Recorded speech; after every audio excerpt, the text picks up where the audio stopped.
I am now in receipt of information that this person was already in fact out of the country on July 18, 2024.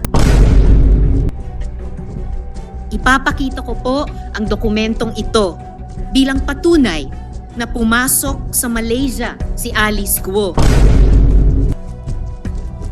Mr. President, hindi po pwedeng ipagkaila na siya ito dahil match na match po ito sa kanyang Philippine passport na ifa-flash ko ngayon.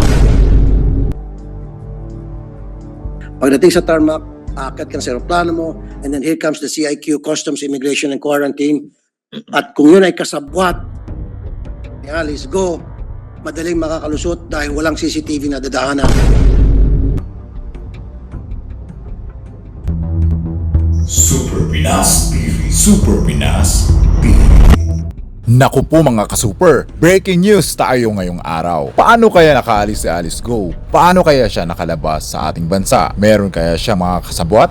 Meron kayang opisyal na nag-escort sa kanya o tumulong sa kanya? Panoorin po natin ang buong video na ito mga ka-super. Salamat po, Mr. President. Salamat po, Good Majority Leader.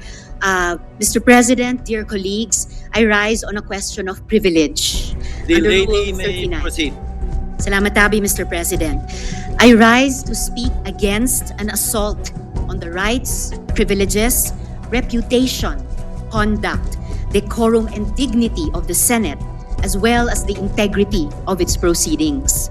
Last month po, o noong July 13, 2024, naglabas ang Senado through the Senate Committee on Women, Children, Family Relations, and Gender Equality, and approved by the Senate President ng contempt citation and order to arrest laban sa Chinese national na si Guo Huaping, also known as Alice Leal Guo. Nagpapasalamat ako sa Senate President sa maagap na tugon nila para mailabas ang arrest order. At salamat din kina General Angkan na alam ko binuhos ang buong puwersa at lakas para sa operasyon na hanapin si Guo Huaping ng Senate OSAA.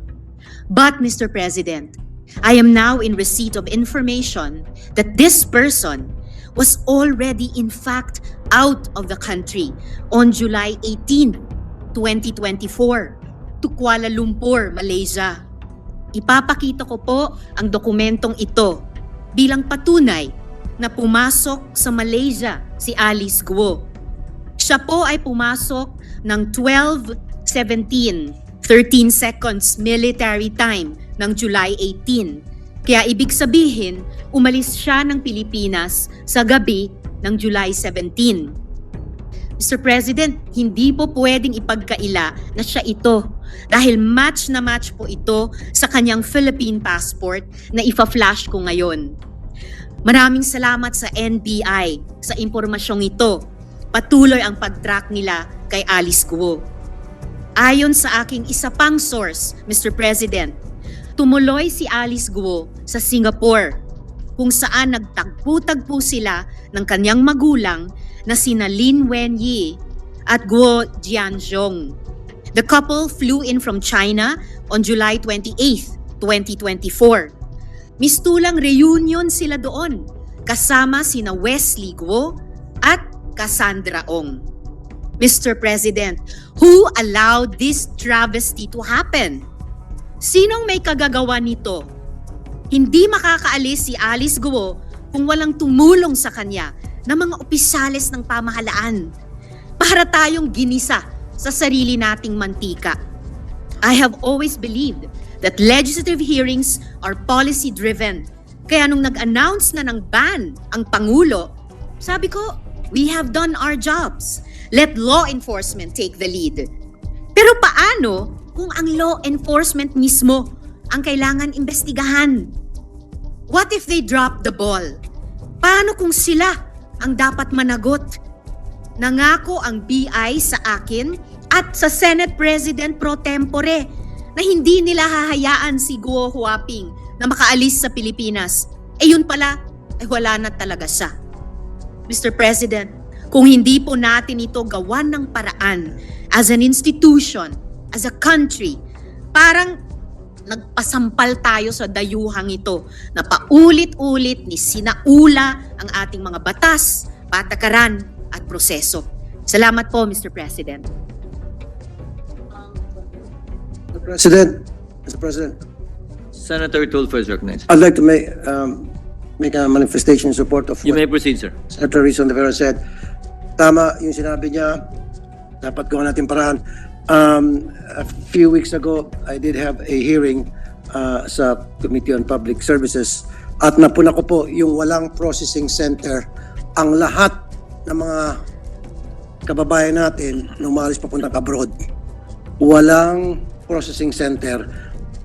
Pag ikaw ay isang pasahero, gustong pumunta ng abroad, sakay ng isang chartered plane, hindi ka nadadaan sa proseso, hindi ka nadadaan sa immigration, diretso-diretso ka na sa gate, sakay ng limousine mo, SUV, and then pagdating sa tarmac, aakyat ka na sa aeroplano mo, and then here comes the CIQ, Customs, Immigration, and Quarantine. At kung yun ay kasabwat, let's go, madaling makakalusot dahil walang CCTV na dadaanan. That's why I told people sa MIA, by the end of this year, kapag wala pa rin processing center ang mga chartered plane, ako po yung magagaliti, I will really raise hell. This is one example kung bakit ito si Alice Go ay nakalabas. I'm very sure, walang nakalagay kung anong aeroplano, right? Going out.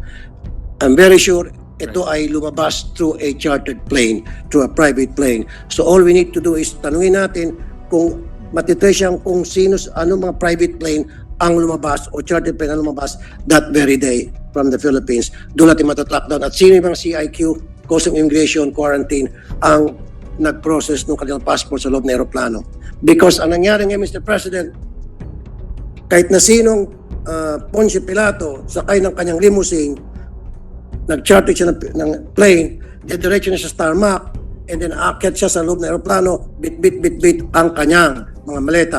Ito pa, yung pagkuha ng mga information, pag dumaan tayo sa immigration, yun po ay useless. Yung biometrics, kinukunan tayo ng picture, etc. Useless po yun dahil wala tayong tinatawag na cross-matching. We don't have that capability yet.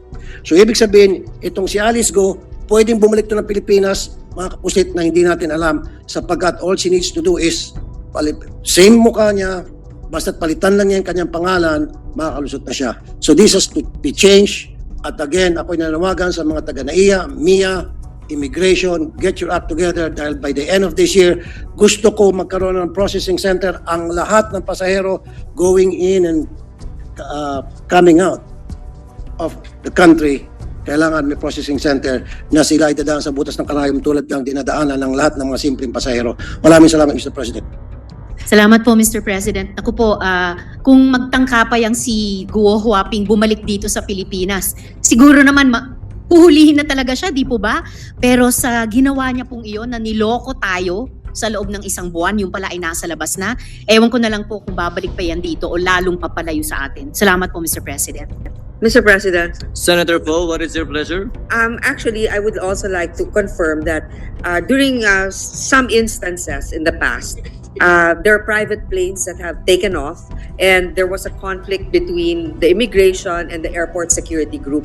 At least in the main thoroughfares, in the main airports, meron talagang airport security group at may immigration. Pero sa mga ibang lugar, kung sa north man yan, dun sa mga PEZA zones, kung may mga airport doon, I think we should also have an inventory. What day did she arrive in Malaysia?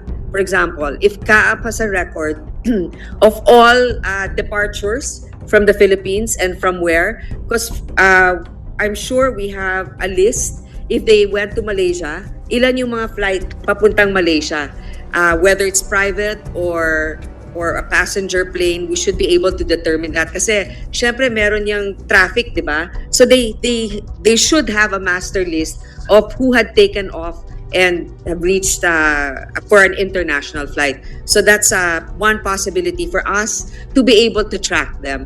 Pero ang ginawa natin dati sa NAIA, also for the information of the new chair of the Committee on Public Services, lahat ng mga gates may mga CCTV na para yung sa mga, kasi nangyayari dito sa mga private planes, papasok sila dun sa mga side entrance ng airport hindi alam kung sino mga pasahero dun, kunyari Grandia na tinted.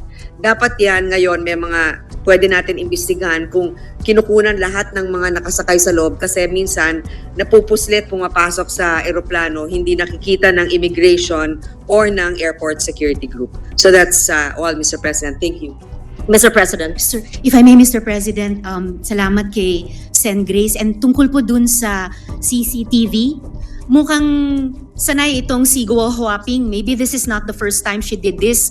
Dahil kung i-enlarge po natin yung photo dun sa ipinakita kong slide kanina, hindi po na-capture ang image niya dun sa CCTV. So dumaan or idinaan siya sa spots na hindi mahuhuli kahit yung video image niya. So baka may nagturo, tama po si Sen. Grace, baka may nagturo sa kanya at hindi lang dito sa immigration natin, posibleng sa immigration ng iba pang ASEAN countries. Salamat, Mr. President. Mr. President, Senator Lauren Legarde is taking the floor. Senator Legarde is recognized for her manifestation. You may proceed, ma'am. Yes, thank you, Mr. President. May I request that the good sponsor answer some questions for my enlightenment?